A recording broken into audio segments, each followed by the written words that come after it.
Welcome back. Let's talk about the best healers in the game.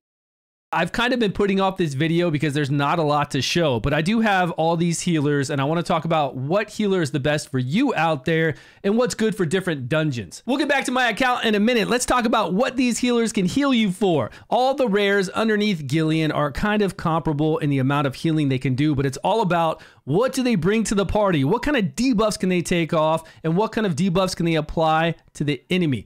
Let's talk about Gillian first at the very top. She's a legendary. She comes to you as a fire. She can heal on her basic ability. She can heal big heal on her second ability. And she can do turn meter reduction as a passive and turn meter reduction on her second ability.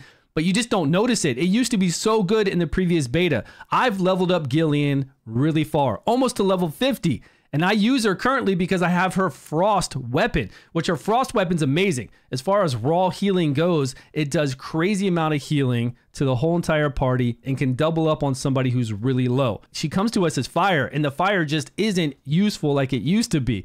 It used to do turn meter reduction. You could really tell a difference, and she used to proc her second ability, maybe on a counterattack or some other way. It's just not the same. So I put her way down. Unfortunately, I had to put her way down in rank because she's just not useful like these other rare healers are. And you can see Clementine, Isolde, and Sarah. They're all S-class because they heal really well and they bring more to the table than just healing.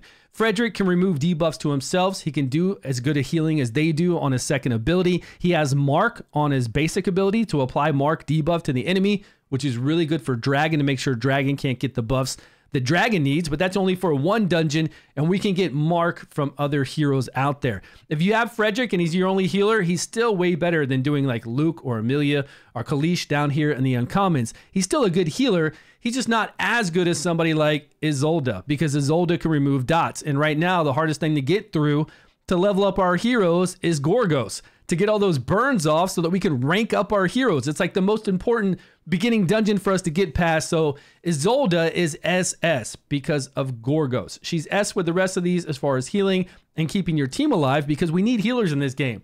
We need healers to get through dungeons. We need it to get through story mode. They're very strong and you just load them up with HP. Max, they all do healing based off of max HP. So HP set, HP set, HP set.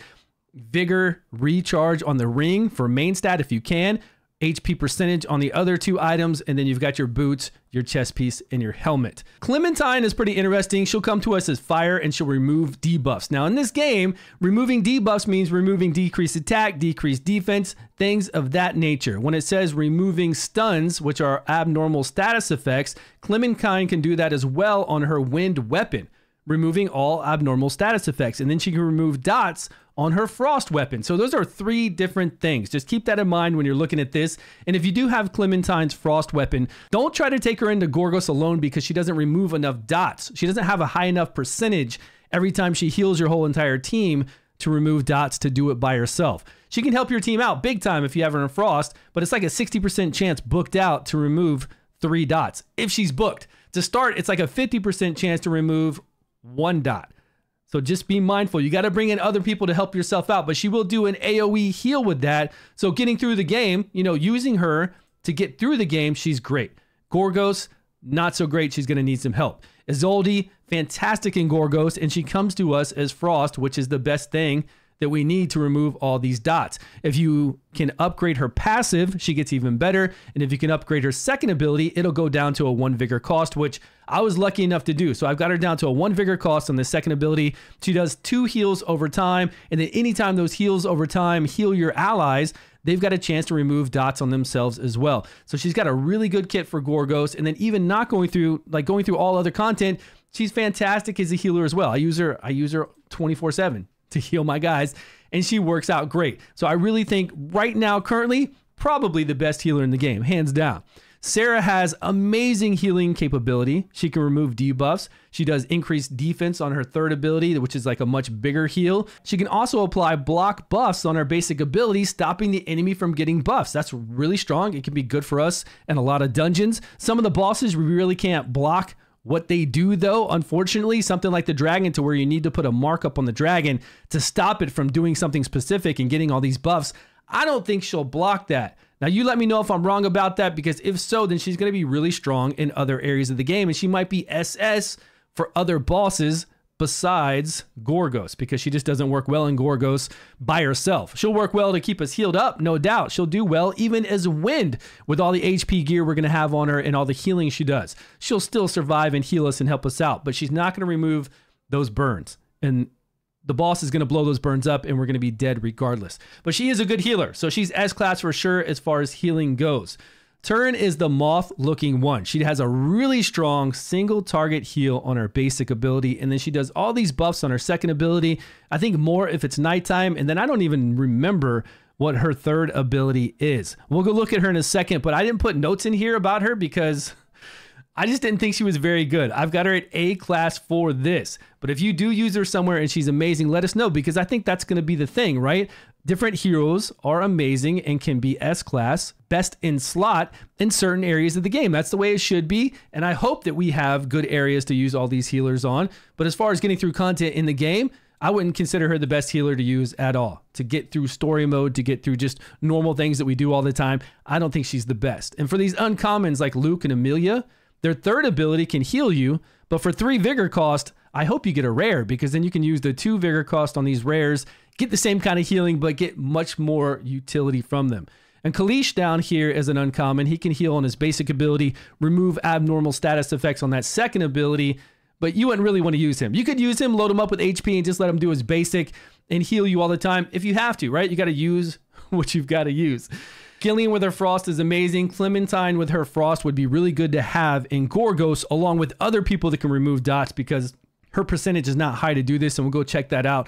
And for Wind here to remove abnormal status effects, this will probably come in handy somewhere. I'm not sure where yet. Maybe the boar boss that we fight. I heard he's stunning everybody like crazy. We could put high resistance on her maybe, and then she could remove this. Although I'm telling you, high resistance for stuns doesn't seem like it's working too well right now. The beautiful Isolde. We've gotten lucky with our skills, and we have this down to a 1 vigor cost plus an additional turn to do recovery over time. This is the Frost Spect one. And then look at her passives here. If we get more into her passives, we'll be able to remove another dot. 80% chance whenever we recover, anyone recovers on your team, that's a heal over time and healing, they'll have a chance to remove dots off them. If I can get one more in here and remove 2 dots, that would be so good for us when we go through Gorgos. This passive has a 2-turn cooldown, and if we can get lucky enough to get one more into here, we can remove 2 dots on all allies and dot damage taken 2 for 2 turns. So you can see she is really strong, and the healing is just as good as anybody else. So for me, obviously, this is the one to go for. Sarah's passive to remove a debuff whenever she does a skill on 2 random allies, and then we can get that better. And then here's where she'll block buffs on the enemy. 100% chance to apply disrupt buff to a single enemy for 1 turn. Now, I don't know where this is most effective, so let me know down below, because I'm thinking that it's going to be really strong somewhere out there.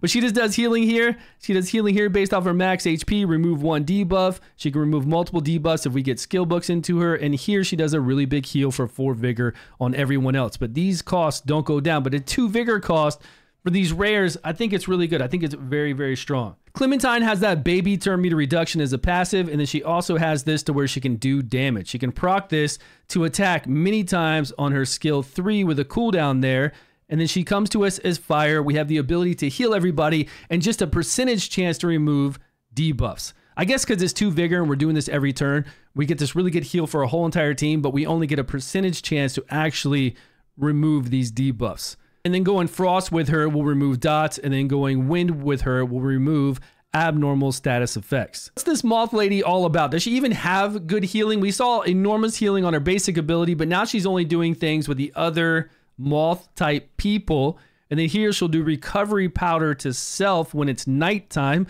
I don't like all this stuff when it's contingent upon being with somebody else or being a certain nighttime, daytime. It just doesn't seem to work out well. Here she does damage based off of resistance, which I think is really cool.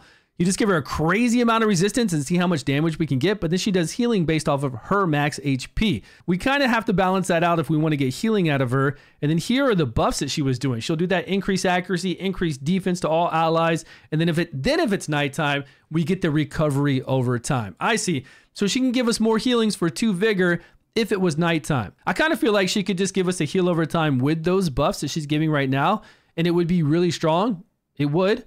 but it wouldn't be broken necessarily. Here, more buffs and applies HP recovery to one single ally for 4. So I don't think she's that great. I don't know if that helped, but I hope that helped you guys to get an idea of what they're going to do and where they're going to perform. Although I haven't really given you any other healer that can perform in a dungeon besides Isolde. She's the only one that we know for sure will work somewhere. So if we do find out that another healer is really good somewhere, then we'll bring them up in the tier list. So just look back at the Google Sheet. Go check it down below and look at the numbers, look at the rankings, and I'll add to it if they're good somewhere. Like if they're really going to work out somewhere and be that SS class in that specific area or dungeon. We'll put it there. Thanks so much for watching, guys. I appreciate your time. Please subscribe if you haven't, and I will see you all in a video soon.